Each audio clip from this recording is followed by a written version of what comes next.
Hello and welcome to this lesson about solving multi-step inequalities.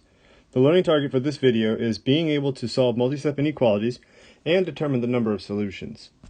Let's start off by talking about the process. The first thing I want to get across is that these are pretty much 99% the same as equations. So all the steps that you use to solve multi-step equations will be used to solve multi-step inequalities. But there are two things we need to keep in mind. One, sort of the golden rule of inequalities, is that the sign flips anytime you multiply or divide by a negative. So sign flips anytime you multiply or divide by a negative.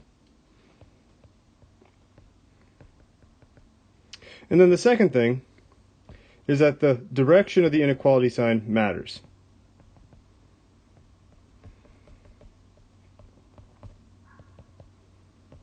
Direction of the inequality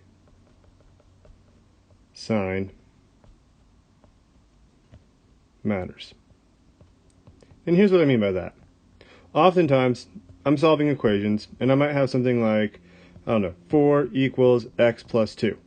And then what I will end up doing is just I will switch the x and the other stuff. And I'll just go x plus 2 equals 4. And with an equal sign, that's no problem. You can do that as much as you want. But with an inequality sign, the direction and the value and the meaning of the inequality sign means a lot. And so just be careful as you are moving things around. So, normally we like to keep the x on the left-hand side, which we can do. But just make sure that you know how the inequality is opening towards the x, that the x plus 2 has that inequality opening up to it as well. And so just be careful of that if you're switching sides or anything of that nature. So now let's jump into some examples here. Solve and graph. So just like an equation, you're going to want to get x by itself by isolating and balancing. So you'll add 7 to both sides. Then we'll have 3x is less than 15. Divide by 3. And there you go. X is less than 5. Now for graphing, we got to make a number line.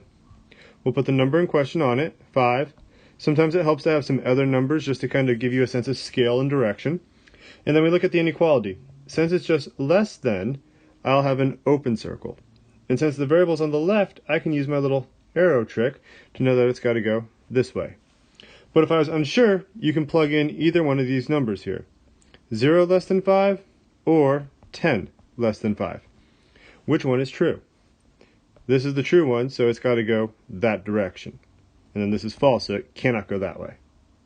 That might not seem like a big deal right now, but it's something we'll talk about when we discuss the number of solutions or the type of solution an inequality and then later an equation has. Okay, let's do another example. This one's a little more complicated. We have several options with something like this. Couple of things. One, I'm noticing that all of these numbers will play well together. So if I multiply 3/5 by 5, I'm not going to get an awkward fraction. If I do 15 divided by 3/5, I won't get an awkward fraction there either. So I have a lot of options.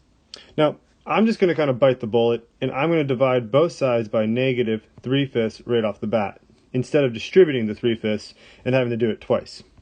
Now keep in mind that we're dividing by a fraction. So I'm going to take my time here, get rid of this, and now I'm left with x minus 5. I did divide by something negative, so my inequality now has to become less than or equal to. And off to the side, I'm going to do my arithmetic here. 15 divided by negative 3/5 is the same as saying 15 times negative 5/3. And so this is 15 over 1. The 15 and the 3 reduce to make it 5 and 1. And I'm going to get negative 25 when I multiply that out. So negative 25. Now I add 5 to both sides. And I have x is less than or equal to negative 20. Make my number line. Negative 20 on it. I can go 0. I can go negative 40. Whatever I want. Just to make sure it's in the right spot though. Or the numbers I put there are in the right spot. And then it's less than or equal to, so I'll have a closed circle. Again, my variable's on the left, so I can use my arrow trick, and it's going to go like that. All right, let's do one more example before we talk about solutions.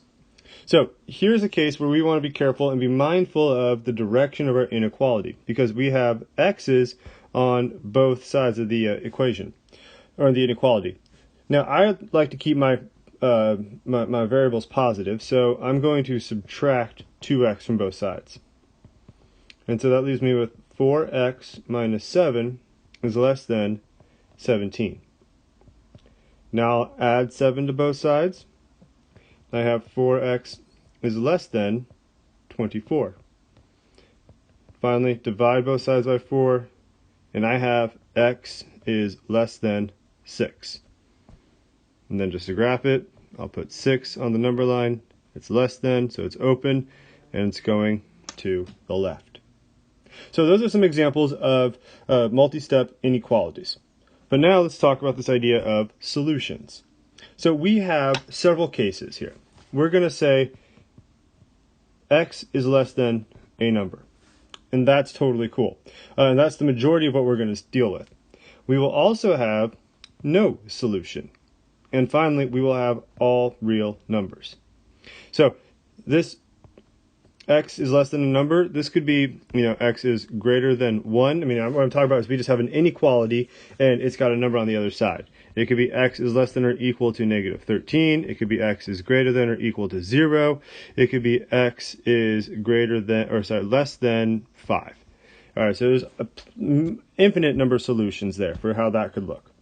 But no solution and all real numbers, this is where we have to think about that idea of, all right, is my inequality true? And so what's going to happen here is that the variable is going to be gone.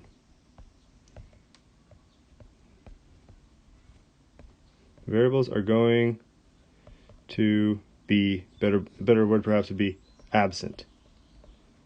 There aren't going to be any variables. And so what we want to do, or no solution, is when the statement is false.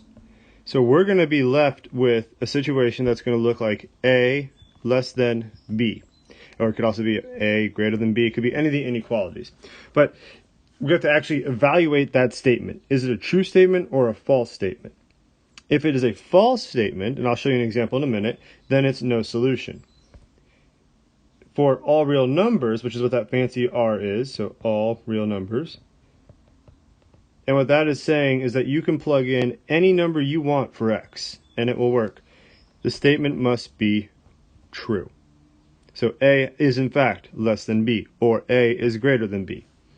And so if that's the case, it's all real numbers. So I have two more examples for you, so we can kind of make sense of this and see it in real time, if you will. All right, so here, we're going to have to distribute. I could technically divide by 7, but the 7 and the 5 don't play well together, so it's not worth my time. So, 1 second here. 14x plus 5 is less than or equal to 14x minus 21. Make sure you distribute this to both sides, or both terms in here. All right, so now I have to subtract 14x from both sides, and perhaps you can see what's going to happen. It's going to cancel itself out, and there are no more x's. And what I'm left with is 5 is less than or equal to negative 21. Well, if there's no x's, what I have to ask myself, is this true or is this false? And if we think about a number line, you have 0, here we'll have 20, here we'll have negative 20. Negative 21 is like right there, right? And negative 21. 5 is right there. 5 is definitely not less than negative 21.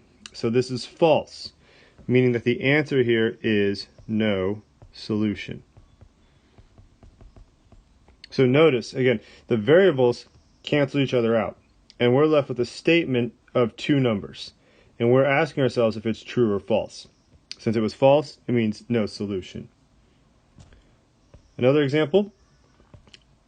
Distribute my 6 to both those terms, 2x and 1. I'll have 12x minus 1 is less than 12x minus 6. Or sorry, it's greater than 12x minus 6. Subtract 12x from both sides. Again, the x's disappear, and I have negative 1 greater than negative 6. Now, gotta watch out for negatives. You might get a little bit confused here, so take your time and think about this. Is this true or false? Well, negative 1 is further right on the number line, so it is actually greater than negative 6, so it's true. And so my answer is all real numbers. So just to wrap everything up, with multi-step inequalities, it's the same as multi-step inequations, except for two things. Or not really two things, but just kind of two things you got to keep in mind. One, sign flips anytime you multiply or divide by a negative. Two, the direction of the inequality sign matters. And then, when it comes to solutions, we have three cases. You're going to have a number, or you're going to have no solution, or all real numbers. And this only happens when the variables are absent. No solution is when it's a false statement. All real numbers is when it's a true statement. Good luck with your homework and practice, and let me know if you have any questions.